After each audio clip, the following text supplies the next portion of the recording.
What's up, everyone?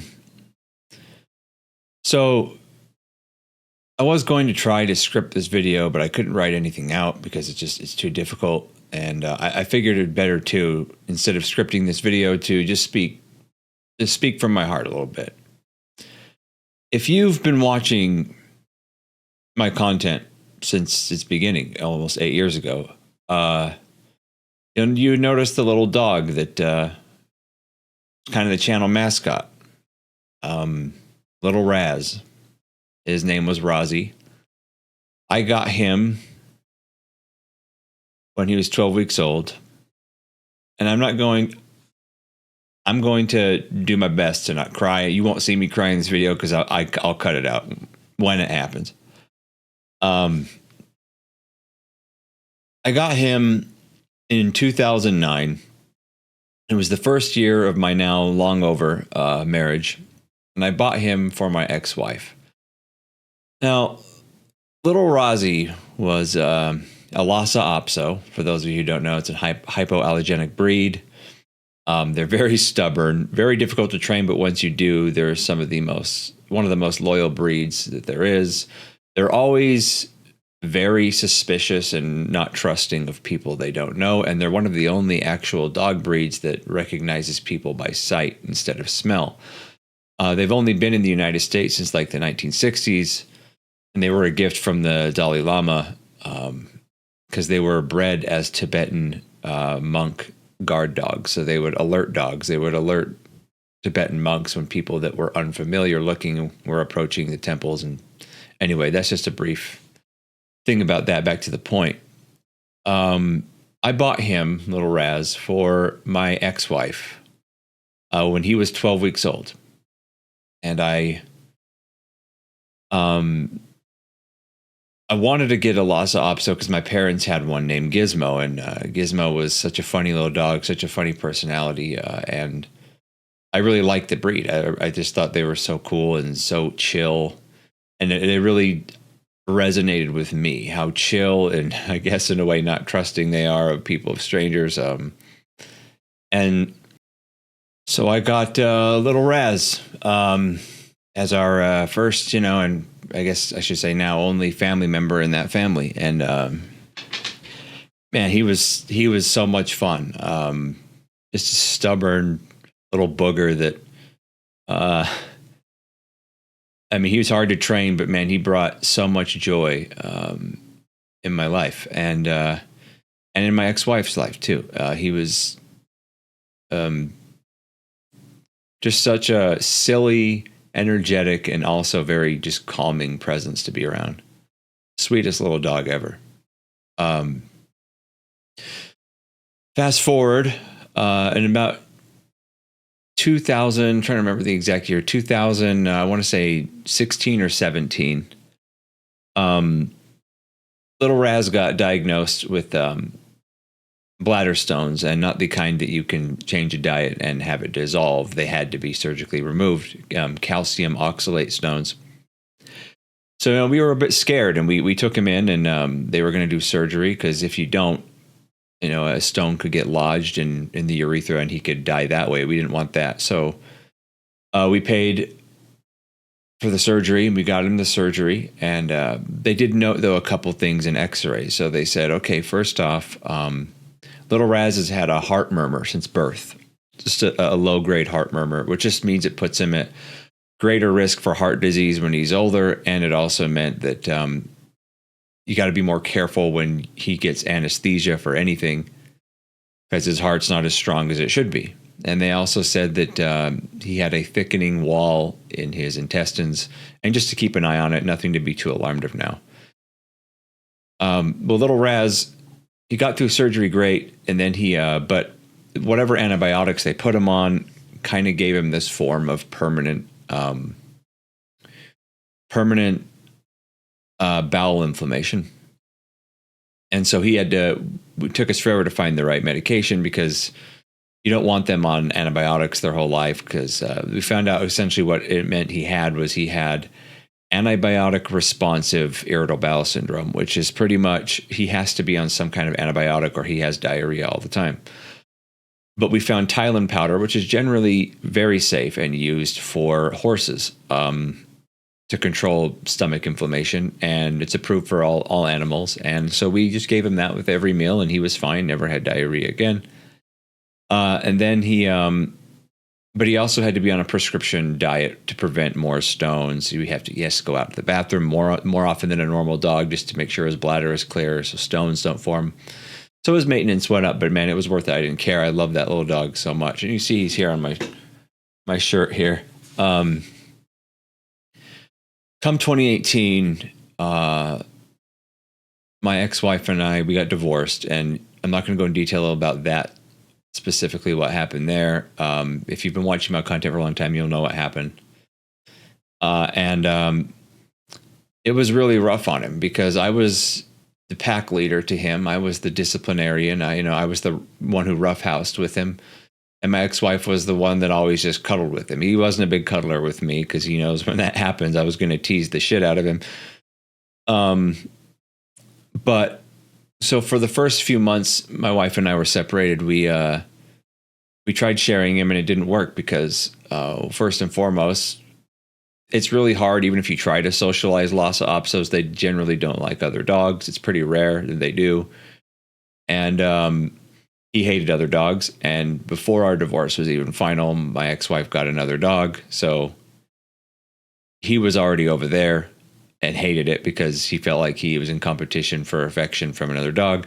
And my ex-wife's apartment was all hardwood floor, which she hated. He hates hardwood floor because he slips and slides on it all the time. And he doesn't like the way it feels on his paws. But so eventually, when he was at my house, he would be fine. He'd be absolutely fine. He'd chill, he'd sleep, he'd play around, but when he was at my ex-wife's house, he'd shit on her floor. He'd get in fights with the other dog, and he just was not a happy dog. And I should also add in that he was so stressed out during the divorce because dogs aren't stupid. He knew something was going on that he didn't like, that his family was splitting apart. And he started bleeding a lot from his prostate. So I originally wanted to stud him out so that we could get another puppy of his line, but I neutered him at that point. At that point, he was about 8 or 9 years old. And I had to do that all by myself. My ex-wife was already gone. I didn't have a lot of money at the time, and so it was very financially hard to do so. But I got him taken care of. He was okay. So Lil Raz stayed with me, and I decided right after my divorce that I was going to make him the mascot of my channel, because at that point when my divorce happened, my channel was only like 6 or 7 months old. And people loved seeing him in the videos. They always talked about how cute he was. Loved seeing him in the streams when I started streaming, and probably the highlight, more so than me, than most people. For most people that watched my stream, was Lil Raz was the highlight of every stream. Saying hi to him, giving him a treat on screen, and there were many times too that I just had a camera chilling on him while he was sleeping in the room, just chilling out, right? And he stayed with me because we talked to the vet, and the vet said he has to have stability. He needs a place he can stay permanently, and because he doesn't feel like he has a home right now. So I said, "This is my dog now." Told the ex-wife to fuck off, essentially, that, hey, you made your decisions. You got another dog. You got a house he doesn't like. This is my dog now.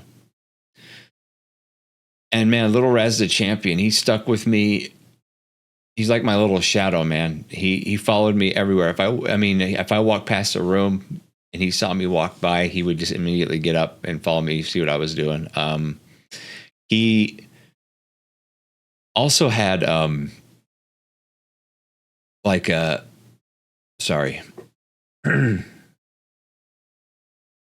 Lil Raz started, as dogs get older, he started to age. My first apartment that I moved into after my divorce, and I was getting my feet back under me, his health was 100% stable. He was fine. No stones, nothing like that. I got him checked. He had no stones. He had no issues.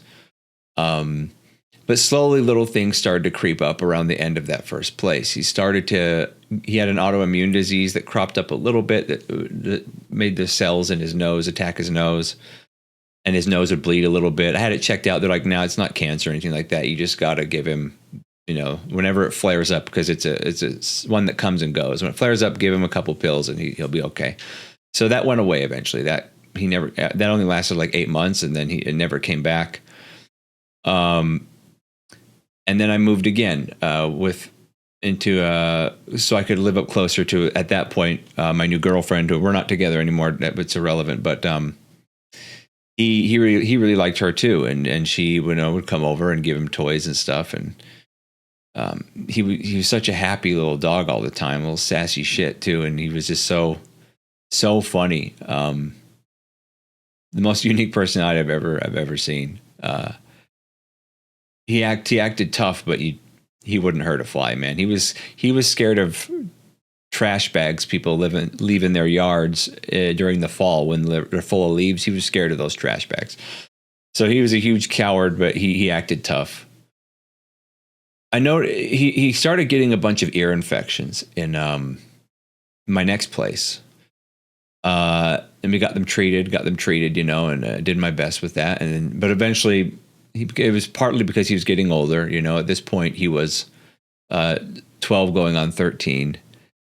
And he lost his hearing. He went completely deaf, and it didn't faze him, man. He didn't give a damn. He just wanted. He would, just keep a little extra eye open so he could, instead of hearing me come home, he could see if I walked past the room he was in, and then he would follow me. And this little guy just followed me everywhere. He always wanted to go, or interested in what I was going. When I was cooking dinner, what I was cooking. He was just so fun. He was such a good dog, man. Fast forward a bit, and I moved where I'm at now, and I'm actually leaving here soon, because I have to go out of town for the whole summer for an acting gig and doing my regular job on top of that. So anyway, when we got here. For the first year we were here, he was still the same as he was in my old place. Just a little slower, a little more tired, but he was good. Still eating his prescription food, still getting treats, still playing, hiding his toys after he eats, getting the zoomies, running around. Throw his back out a couple times because he'd jump off and up things he wasn't supposed to because he's too damn old. But he didn't lose his spirit at all. He was still just him. And it remained that way up until about March of this year.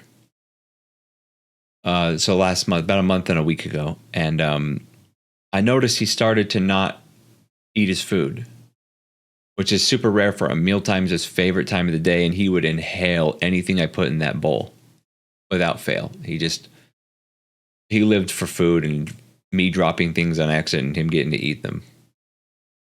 And he just walked away from his bowl, and I was like, maybe he's not feeling very good. Maybe he has a stomach ache. And then it happened like 2 or 3 days in a row, where for about 2 or 3 days, he only ate like one meal in the whole 2 or 3 days, maybe 1.5. And I was like, okay, something's not right. Maybe he's just sick of his food.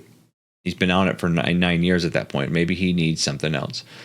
So I found a prescription, a different brand and flavor, but the same urinary prescription for him, and gave it to him, and he ate the whole thing. I was like, okay, that's all it was. He's just sick.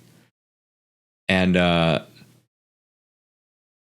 next morning when I got up, his hind legs were paralyzed, and his skin was like red because it was so itchy. So he must have had a reaction to something in the food, an ingredient that wasn't in his old food. And he was in pain. I picked him up. He couldn't really use his back legs, which, by the way, has been something that's been going on off and on for about 6 months before this. His leg issue, not his eating issue. And I took him to the vet for that, and they said, this kind of happens in older dogs. Like their spine gets weak, right? And they did X-rays. So I kind of skipped something important. They did X-rays on him at that appointment before he had his crash, and they found out that he had more stones again because the new place I lived in has super hard water. And so we did another, $3,000 later, we did another surgery and I got those stones out. This one was less invasive. Technology has improved. They still had to cut him open, but it wasn't into the bladder. It was just through the back, and they got them out. And he was okay after that. He was fine after his second bladder surgery. But then this crash happened. So I rushed him to the ER, and the ER people there sucked. They were absolute retards. And so they're like, oh, maybe it's a neurological issue. We don't know. So I said, all right, I'm going to call my vet. And the reason why I didn't call my vet right away is because they're so booked up. But I called them and they said, bring him in now. We'll look at him. You can drop him off and leave him here, and we'll figure out what's going on. So they did more X-rays when they got him, and they found out that his lungs were filled with fluid because his heart couldn't keep up with whatever allergic reaction they assumed was happening. And so they gave him some diatrics, got his lungs flushed. He got function in his legs back. And I thought we were over the hump there. I thought, okay, I can't give him that food because there's just something bad in it. So I did my research and got him a different food that didn't have anything that he could have been allergic to from the first. And he still wouldn't eat. He wouldn't eat anything, and I was getting concerned. So I took him back to the vet, and they did blood work on him, and they found out that he had kidney disease and liver disease. And that's why he wasn't eating. So they prescribed him an appetite enhancer and some prescription food for that. Because kidney disease in dogs is progressive, it's terminal, but you can make dogs last a long time. But little Raz's age is already working against him. At this point, he's 15 years old.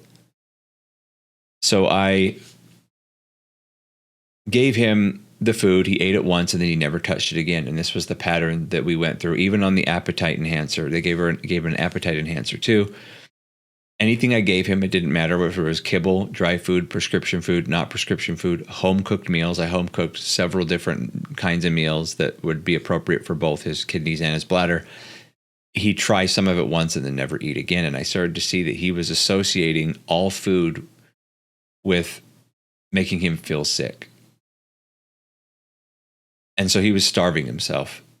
And I was getting really lethargic. And so I took him again, and I was desperate. I said, we need to figure something out. My dog's starving himself to death. So the vet said, let's put him on prednisone, which is steroid, which is a huge appetite booster. It'll reduce any inflammation he's got, and it will give him better thirst. He'll drink more, flush his bladder more, and a dog can survive on prednisone. You can get another year or two out of him. And then prednisone will start having bad side effects, but she's like, he's 15, right? But maybe you can get him to 17. So we did that. And his thirst improved. He got more energy. He seemed to be in less pain, but he still would not eat anything. He went in about a week span, he probably ate a total of one full meal all days combined. But for the most part, he didn't eat anything. He lost interest in his treats. He lost interest in playing. He just wasn't himself anymore. And I knew what I had to do.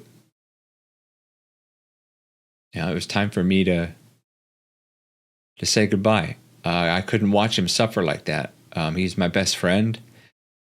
He literally, Lil Raz, and I'm not trying to turn this into a horror story. Lil Raz literally saved my life. When my divorce happened, I wanted to kill myself. I had it planned out. I had the whole thing ready to go. And then I realized that I couldn't do that because who would take care of him? He would have lost everyone at that point. He already lost my ex-wife, his mom, felt replaced by her, by the dog she got. I couldn't do it to him.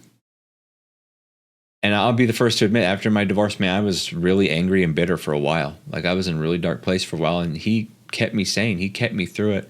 And I'm convinced that's why God gave him to me. Was to get me through that really hard shit where I felt all by myself. So he, even though in my head at the time, I'm like, I have to stay because I have to take care of him. No, dude, I had to stay because he had to take care of me. And he did. He did a fantastic job. So I had to do the same thing back, right? He was done. His mission was done, and he was just sick and in pain and not well. So I made the really hard decision to, before his quality of life became so bad that he was in constant pain, to put him down, to send him to the Rainbow Bridge. And that happened 2 days ago, as the making of this video, 2 days ago. And it was the hardest thing I've ever had to do. It's a power I've never wanted. And I know people, people, especially gamers, man, we joke, oh man, we go and what would you do if you had this power to, decide who lives or dies? And I'm telling you, man, if you haven't lost a dog or had to put an animal down, you don't want that power. It's awful. Because even though you did the right thing and you did everything right by him, I mean, I spent thousands of dollars trying to get him better. And you realize that you'll feel guilty about it. You're like, I didn't do enough. I could have done more. I could have done better. But that's not true. You did everything. You did do the most. I took on all that responsibility and pain so that I could take his away. Because I have to bear it now and I will for years, because I loved him more than anything. And I'm not trying to get all spiritual on everybody here. I mean, if you don't know, I'm a Christian. I believe in God and Christ and all that. I believe in an afterlife, and I know I'm going to see him again. I have to believe that, because I don't want to live in a world or a universe where that's not true. And I firmly believe I'll see him again. My family's lost pets in the past, but they weren't mine. They were my parents' dog, or all the kids' dog, and only, or it would run away. We had a cat that ran away, but we never really had to put any of those animals down. And I never saw, actually with my own eyes, any of them die. But I saw Lil Raz go. I saw when they did the deed, and the light in his eyes went away, and it was the worst thing that I've ever seen in my life, but I know it was the right thing. And for anyone else who has or will experience that, you have my empathy and my sympathy, and you'll make it through it too. It's tough, but we have to make decisions for them when they can't make decisions for themselves, because I'm not going to just let my best buddy just die. A horrible death of starvation in this case, or his kidneys just flat out failing because he's not eating.